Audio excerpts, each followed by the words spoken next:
बिस्मिल्लाहिर्रहमानिर्रहीम। Hello everyone, this is doctor Ashraf इमाम। आज से हम लोग एक नया सीरीज शुरू कर रहे हैं, स्पेसिफिकली फोकसिंग ऑन नीट 2026, जिसमें बहुत कम ड्यूरेशन में मैक्सिमम हाई यील्डिंग टॉपिक्स को कवर करने की कोशिश करेंगे, जिसमें आज हम लोग स्टार्ट कर रहे हैं बायोटेक्नोलॉजी।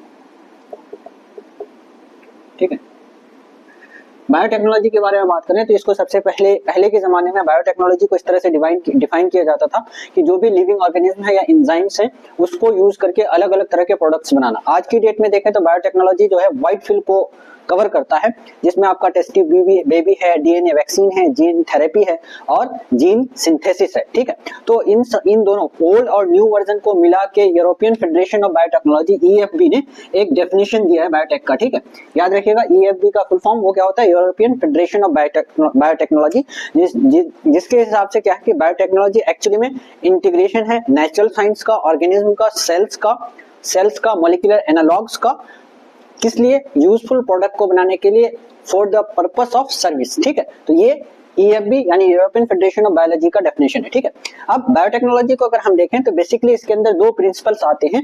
एक आपका क्या है, जेनेटिक इंजीनियरिंग है, पहला क्या है, जेनेटिक इंजीनियरिंग है, दूसरा है बायो प्रोसेस इंजीनियरिंग। ठीक है, जेनेटिक इंजीनियरिंग का क्या मतलब होता है, डीएनए या आरएनए के अंदर केमिकल अल्टरेशन क्रिएट करना। ठीक है, बायो प्रोसेस इंजीनियरिंग का मकसद क्या है, स्टेराइल कंडीशन को मेंटेन करना। ठीक है, ध्यान रखेंगे। तो ये डीएनए या आरएनए के अंदर जो केमिकल चेंज होगा ये किस तरह से होगा। ठीक है, जैसे देखिए ये एक डीएनए का सीक्वेंस है। ठीक है, तो अब अगर क्या हुआ कि हमारे अंदर ये कोई ऐसा सीक्वेंस है जो कि मतलब कोई यूजफुल प्रोडक्ट नहीं बना रहा है, या फिर ऐसा प्रोडक्ट बना रहा है जो कि हम डिजायर्ड नहीं है। ठीक है, तो अब क्या हुआ कि कोई एक दूसरा क्रोमोसोमल मटेरियल है जिसके अंदर एक स्पेसिफिक सीक्वेंस है जो कि एक डिजायर्ड प्रोडक्ट को बनाता है, तो हम क्या करेंगे, इस पार्ट को यहाँ से रिस्ट्रिक्शन एंजाइम या मॉलिक्यूलर सीजर के थ्रू कट करते हैं और इस जीन में एक ग्लू है, मॉलिक्यूलर ग्लू है जिसको लाइगेज बोलते हैं, उसके थ्रू जोड़ देते हैं। तो ये जो नया जीन बना, जीन सिंथेसाइज हुआ, इसको क्या बोलते हैं हम लोग, डीएनए बना, इसको बोलेंगे क्या, रिकॉम्बिनेंट डीएनए। ठीक है, अब इस रिकॉम्बिनेंट डीएनए को फॉर्मेशन करने के लिए टूल्स की रिक्वायरमेंट होती है। ठीक है, टूल्स की रिक्वायरमेंट होती है। तो बेसिकली जो हमारे लिए सबसे इंपॉर्टेंट पॉइंट है वो क्या है, रिकॉम्बिनेंट डीएनए टूल्स है ना, tools for recombinant DNA formation. Tools किसके लिए, रिकॉम्बिनेंट डीएनए फॉर्मेशन के लिए। ठीक है, बेसिकली इसके अंदर तीन तरह के टूल्स हैं, तीन टूल्स का यूज करके रिकॉम्बिनेंट डीएनए बनाया जाता है। पहला है एंजाइम्स, दूसरा है वेक्टर और तीसरा है होस्ट। अगर हम एंजाइम के बारे में बात करें तो बेसिकली इसके अंदर तीन तरह के एंजाइम्स यूज होते हैं। पहला है रिस्ट्रिक्शन एंजाइम है ना, जिसको मॉलिक्यूलर सीजर भी बुलाया जाता है। ठीक है, दूसरा जो है इसके अंदर आपका क्या है, पॉलीमरेज एंजाइम। ठीक है, पॉलीमरेज एंजाइम। और तीसरा लास्ट है जिसको बोलते हैं लाइगेज। तीसरे को क्या बोलते हैं, लाइगेज। अब हम लोग बात करते हैं रिस्ट्रिक्शन एंजाइम्स की।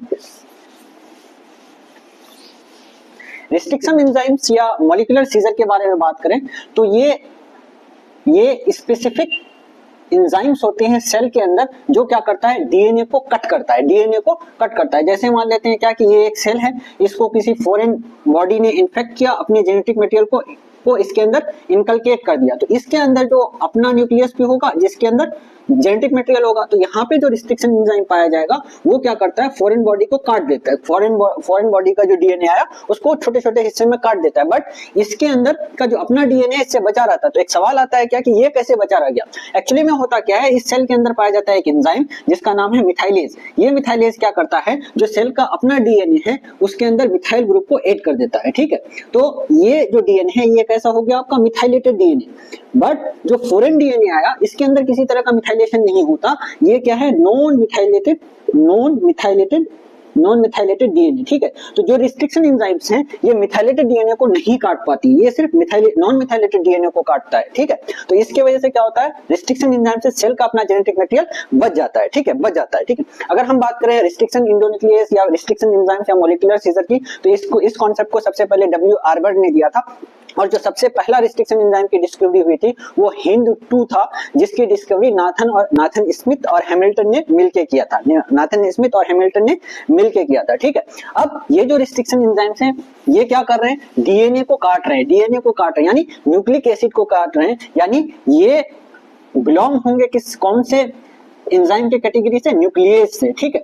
तो रिस्ट्रिक्शन एंजाइम्स जो है न्यूक्लियस की फैमिली से आते हैं, इसी वजह से जो रिस्ट्रिक्शन एंजाइम्स हैं ये बेसिकली दो टाइप का होगा, एक होगा एक्सोन्यूक्लियस और दूसरा टाइप होगा इंडोन्यूक्लियस। एक्सोन्यूक्लियस के बारे में बात करें तो ये जैसे ये डीएनए का यूनिट है तो इसके इंड में काटता है, फ्री इंड्स के लास्ट में काटता है, ठीक है। न्यूक्लियोटाइड को काटेगा बट फ्री इंड में काटेगा। बट इंडोन्यूक्लियस के बारे में बात करें तो बेसिकली ये दो टाइप का होता है, टाइप 1 और टाइप 2, ठीक है। दोनों के को अगर हम लोग देखने की कोशिश करें तो टाइप 1 के अंदर 3 यूनिट्स पाए जाएंगे, 1 2 3।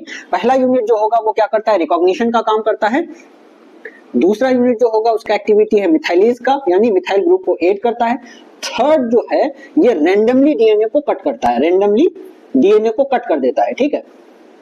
बट अगर हम टाइप 2 इंडोन्यूक्लियस के बारे में बात करें तो इसके अंदर बेसिकली 2 यूनिट होगा, इसके अंदर 2 यूनिट होगा। पहला जो होगा ये वहां पे भी रिकॉग्निशन का काम करता है, बट दूसरा यूनिट जो होगा डीएनए को कट करेगा, बट कट जो करेगा वो स्पेसिफिक साइट पे करेगा, स्पेसिफिक साइट में करेगा, ठीक है, स्पेसिफिक साइट पे करता है। इसी वजह से रिकम्बिनेंट डीएनए टेक्नोलॉजी में इंडोन्यूक्लियस टाइप 2 का यूज करते हैं। क्यों? क्योंकि वो स्पेसिफिक साइट पे करता है, जो कि टाइप 1 है वो क्या करता है, रैंडमली काट देता है, ठीक है। अब जो ये आपका स्पेसिफिक साइट है जहां पे इंडोन्यूक्लियस टाइप 2 काटता है उसको हम लोग क्या बोलते हैं, रिकॉग्निशन सीक्वेंस, रिकॉग्निशन सीक्वेंस, ठीक है, रिकॉग्निशन सीक्वेंस। ये हर रिस्ट्रिक्टेड एंजाइम का अलग अलग होगा, हर रिस्ट्रिक्टिव एंजाइम का अलग अलग होगा। जैसे हम लोग 2 रिस्ट्रिक्शन एंजाइम का एग्जांपल यहाँ पे देख सकते हैं, एक है हिंद-2 और एक है इको आर1। ये दोनों रिस्ट्रिक्शन एंजाइम्स हैं। हिंद-2 के बारे में अगर हम बात करें तो ये बेसिकली काटेगा आपका, जैसे ये मैं एक डीएनए सीक्वेंस को ले रहा हूं यहाँ पे GAATTC, ठीक है। यहाँ पे भी सेम सीक्वेंस को ले रहा हूं, पैलिंड्रोमिक CTAAG,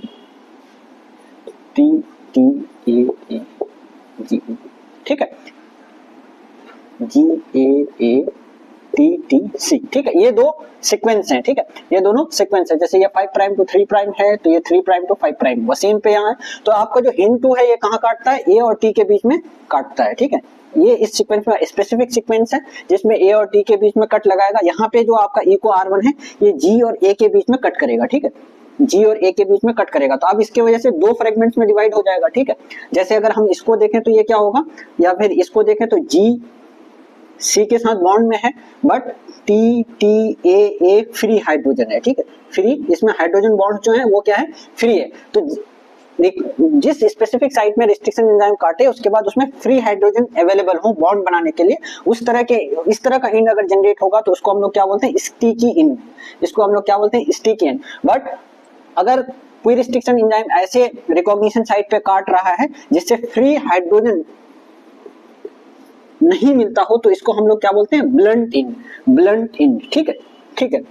दूसरी बात क्या होगा, ये रिस्ट्रिक्शन एंजाइम को काटने के लिए क्या है कि जब हम लोग इसको 5 प्राइम टू 3 प्राइम पर हैं या फिर 3 प्राइम, जिस सीक्वेंस को रिकॉग्निशन सीक्वेंस की खास बात क्या होगी, जहां पे रिस्ट्रिक्शन एंजाइम काटेगा तो उसको चाहे 5 प्राइम टू 3 प्राइम पे न्यूक्लियोटाइड का सीक्वेंस देखें या 3 प्राइम टू 5 प्राइम पे देखें तो न्यूक्लियोटाइड सीक्वेंस बिल्कुल सेम होंगे, और इसको हम लोग क्या बोलते हैं, पैलिंड्रोमिक सीक्वेंस,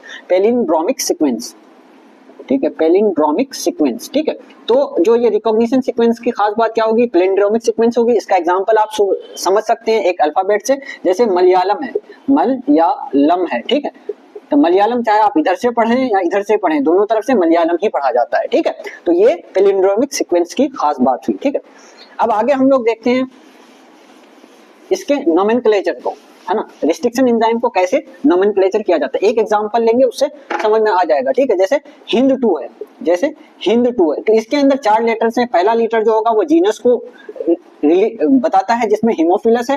दूसरा जो 2 लेटर है, सेकंड 2 लेटर है वो किसको बताता है, स्पीसीज को। थर्ड जो लेटर है वो बताएगा किसको, स्ट्रेन को। और जो रोमन है, रोमन आपका दिख रहा है सीक्वेंस 2 4 6, ये सीक्वेंस ऑफ आइसोलेशन को बताता है, सीक्वेंस ऑफ आइसोलेशन को बताता है, ठीक है। तो ये क्या था आपका रिस्ट्रिक्शन एंजाइम के बारे में। दूसरा जो टूल है वो क्या है, पॉलीमरेज एंजाइम।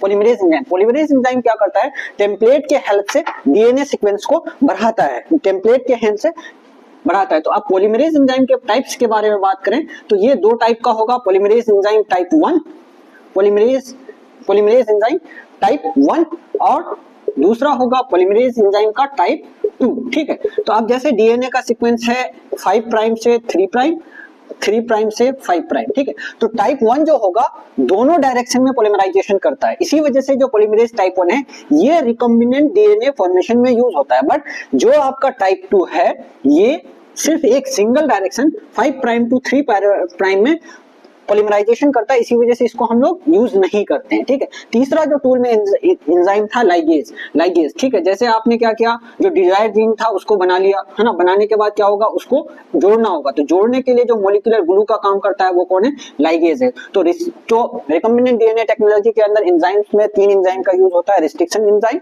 पॉलीमरेज एंजाइम और लाइगेज। ये इन तीनों पॉइंट को डिस्कस किया हमने, इससे आगे हम लोग आगे के लेक्चर में बात करें। Thank you so much.